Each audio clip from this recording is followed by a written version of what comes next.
China is a giant threat. And I am really struck. When I talk to some of your colleagues at the top of this commission, they talk about the threat that China's cheap exports flooding the world are so large that you could be talking about the destruction of entire sectors of European industry in a very few years. Is that the level of threat that you see?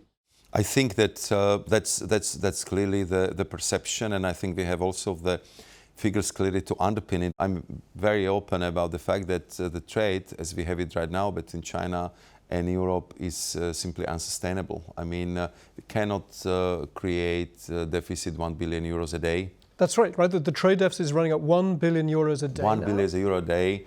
And we see that if you look just from top of my head over the last 5 years, that the Chinese export increased by something like 50%, and our exports to China decreased by 30%. On top of it, we see that a lot of European companies is kind of squeezed out from the third market. So really, that's what you would call in basketball the full court pressing, and therefore.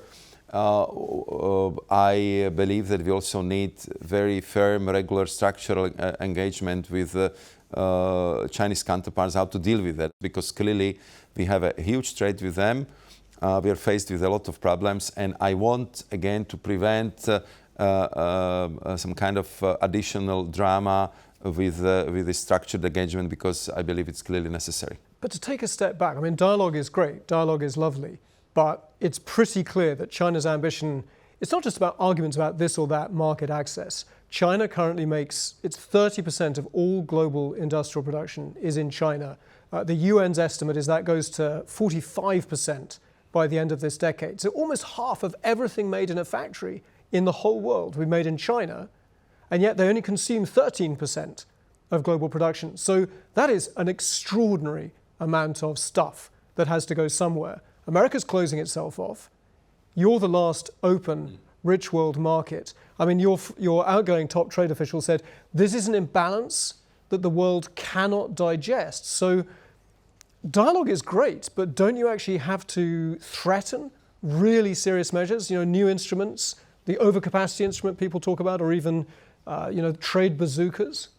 Yeah, I think that, in my long experience, I really believe that people and partners react better to engagement than to threats, and that I'm sure that I will use this approach until I conclude my public service.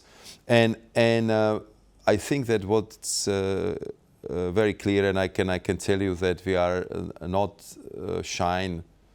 We are not shy about how we are messaging this to our Chinese counterparts, or we would have to resort to more of these safeguard measures simply to protect the European market. But what I can also say is that we'll be always respecting international trading law, WTO methodology, and we will do it in very transparent way.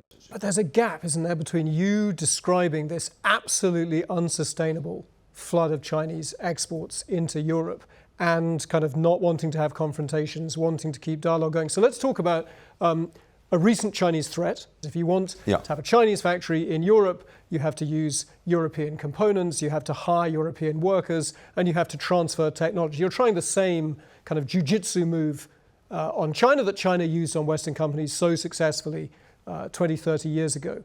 What was China's response? A threat. There will be countermeasures. This is totally unacceptable. So China is ready to fight tough.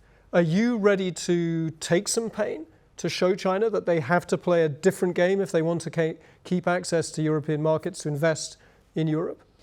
I think that I would really advise against any threats or any... But they're the ones making the threats. They made the threats on 27th of April. So what do you do? What you do is that we, of course, are very clear about the fact that we are going to fight tooth and nail for every factory, for every job in the European Union. And I was very, very clear about that. But I would not be sending, the threatening messages over the wires to my Chinese counterparts, because I want to talk to them. And I want to go through, I would say, the, sectors by sector situation, where we clearly have a problem and what are the measures we can undertake together.